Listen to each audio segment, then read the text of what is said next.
प्रिय शिक्षक साथियों, आज हम हिंदी पाठ्य योजना के बारे में अध्ययन करेंगे।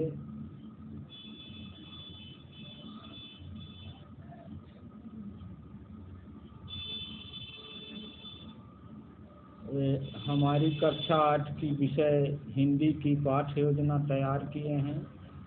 इसमें प्रथम पाठ वर्दे का हम अध्ययन करेंगे।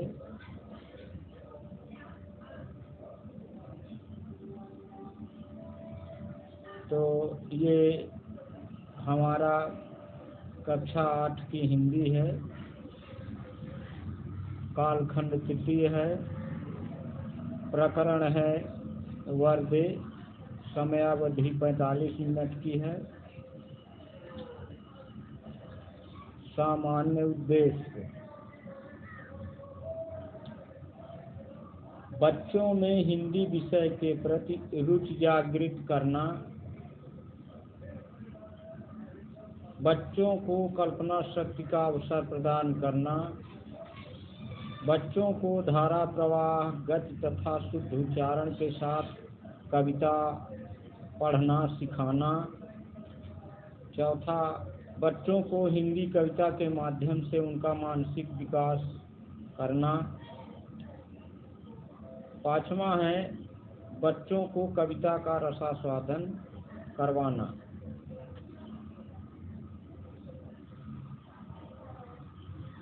विशिष्ट उद्देश्य है बच्चों के अंदर अज्ञानता रूपी अंधकार समाप्त होगा तथा नवचेतना का प्रकाश फैलेगा।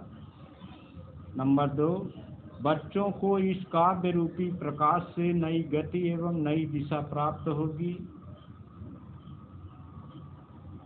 नंबर 3, इस ज्ञान के प्रकाश से बच्चों के अंदर की बुराइयां समाप्त हो जाएंगी।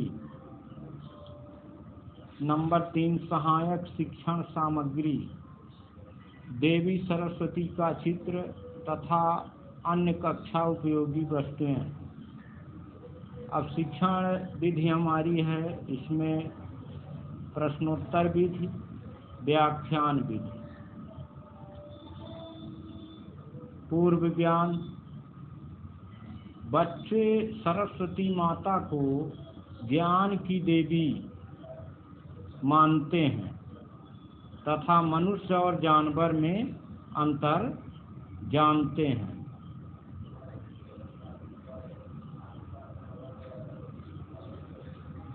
वह कौन प्रस्तावना के प्रश्न हैं? ये प्रस्तावना होगी, कम से कम 1 से 5 प्रश्न होने चाहिए ताकि जो हमारा उद्देश्य कथन है वो आ सके। इसमें वह कौन सा ग्रह है जिसमें जीवधारी रहते हैं? तो संसार के सभी जीवधारी हमारी इस पृथ्वी पर रहते हैं। पृथ्वी का सबसे जागरूक प्राणी कौन सा है? तो सबसे जागरूक प्राणी पृथ्वी का मानव है। नंबर 3 है मनुष्य और जानवर में क्या अंतर है? मनुष्य के पास दिमाग यानी ज्ञान होता है, इसीलिए मानव प्राणी सबसे अधिक ज्ञानवान होता है। ज्ञान की देवी किसे कहा जाता है? सरस्वती। कोई एक सरस्वती वंदना सुनाइए। अब ये प्रश्न अब जो है समस्यात्मक हो गया। अब हम इसी के बारे में, सरस्वती वंदना के बारे में ही पढ़ेंगे। पहला ऐसा प्रश्न हो जो अगले प्रश्न से मेल खाए, उसी से अगला प्रश्न बनेगा। फिर नंबर 3 है, जैसे मनुष्य के पास ज्ञान है तो ज्ञान की देवी कौन है? सरस्वती माता।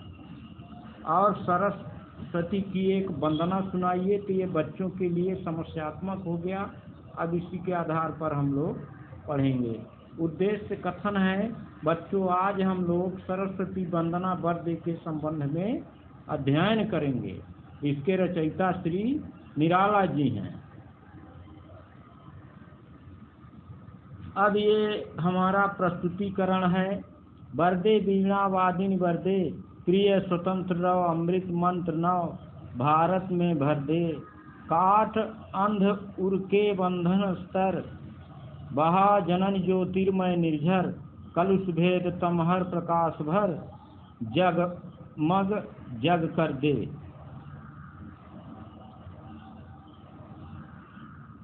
नवगति नवलय ताल छंद नव, नवल कंठ नव जलद मंद्र रव, नव नभ के नव बृहंग वृंद को, नव पर नव स्वर दे।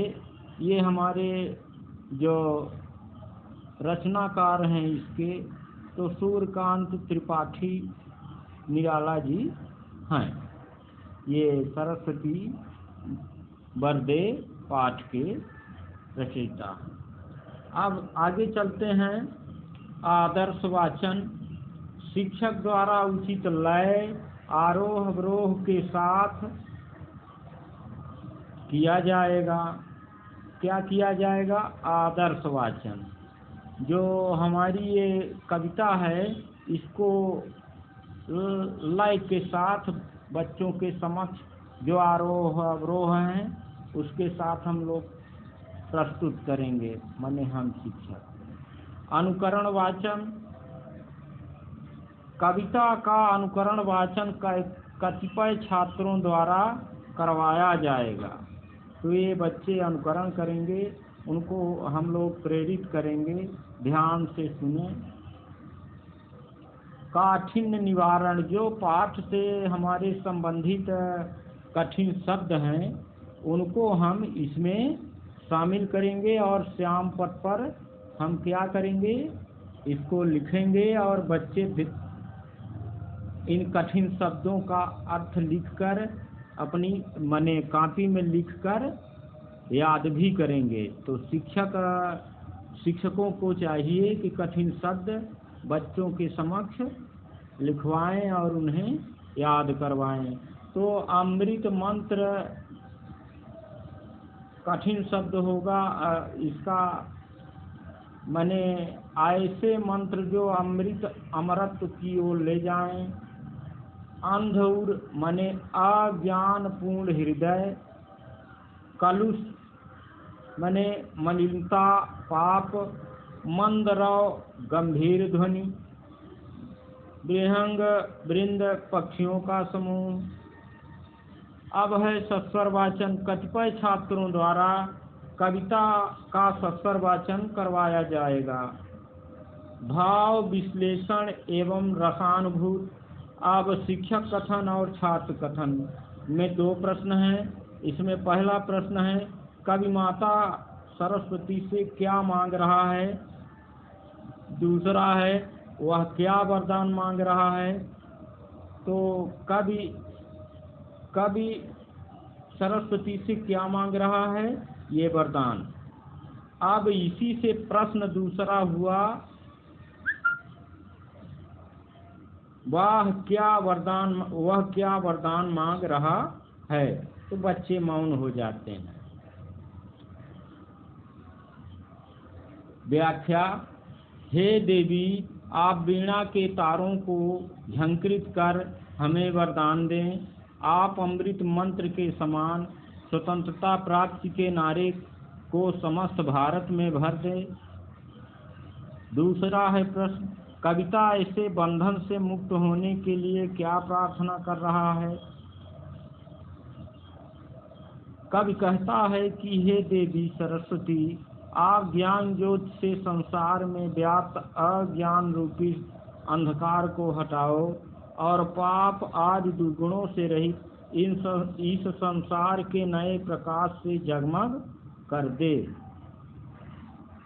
कवि अपने कंठ से कैसी वाणी की कामना देवी सरस्वती से कर रहा है। वह क्या कामना कर रहा है कि हे देवी सरस्वती, आपके नवीन काव्य रूपी प्रकाश से हमें नई गति नई दिशा का बोध हो। हमारे कंठों से निरंतर बादलों के समान ही गंभीर वाणी फूटती रहे, जिससे संसार की के सभी प्राणियों को सुख और शांति की प्राप्ति हो। हमारे गीत नवीन पक्षीगण के समान इस प्रकाशवान आकाश में नए विचार रूपी पंखों के सहारे दूर दूर तक उड़ान भरें। आदर्श वाचन शिक्षक द्वारा किया जाएगा और उसका अनुकरण वाचन कतिपय छात्रों द्वारा करवाया जाएगा। मूल्यांकन के प्रश्न हैं। कविता में भारत के लिए क्या वरदान मांगा गया है? कविता में आए भरदे की तरह अन्य तुकांत शब्दों को छांट कर लिखिए। तीसरा है, कवि अज्ञानता को दूर करने की प्रार्थना किससे कर रहा है? श्याम पटकार। शिक्षक छात्रों को श्याम पटकार कांपी में उतारने के लिए कहेंगे। निरीक्षण कार्य। जब छात्र श्याम पटकार कांपी में उतार रहे होंगे तब शिक्षक घूम घूम कर कांपियों का निरीक्षण करेंगे। गृह कार्य। इस कविता को याद करके आना है। अब यहाँ आप पाठ्य योजना बनाएंगे तो सर्वप्रथम आप पर्यवेक्षक के हस्ताक्षर, प्राचार्य जिस विद्यालय के हैं उस प्रधानाध्यापक जी का यहाँ होगा, और निरीक्षक जो भी अन्य जगह से आते हैं जैसे जन शिक्षक बीआरसी महोदय, इधर आपका हो जाएगा शिक्षक, अपना नाम लिखेंगे और हस्ताक्षर करेंगे। इस तरह रोजाना पाठ योजना तैयार कर आप अपने संस्था प्रधान से हस्ताक्षरित करवाएंगे और डेली वाइज इसकी पाठ्य योजना आप संकलित कर रखेंगे भी। और यदि आपने पाठ्य योजना सही ढंग से बनाकर अध्यापन कार्य करते हैं तो बच्चों में ऐसा माहौल बनेगा कि कुछ न कुछ उनके दिमाग चढ़ेगा और अभ्यास भी करेंगे। इसी के अनुसार आप प्रश्न बना के देंगे। एक पाठ को आप विभाजित करके 2 से 3, कम से कम 1 से 3 पाठ्य योजना तैयार कर सकते हैं। जैसे आज हमने इसमें प्रश्नोत्तरी का जिक्र किया है, प्रश्नोत्तर इसमें है, इसका अर्थ और प्रसंग ये कुछ नहीं अभी दिया है, तो आप इसमें अभी 2 पाठ्य योजनाएं और बना सकते हैं।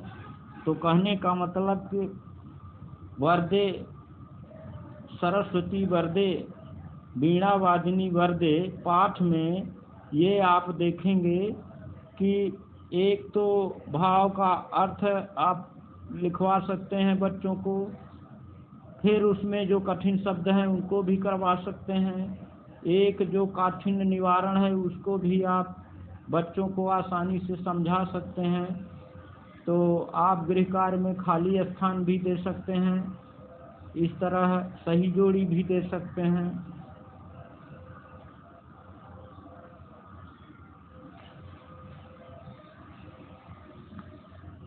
अब समाप्त होता है।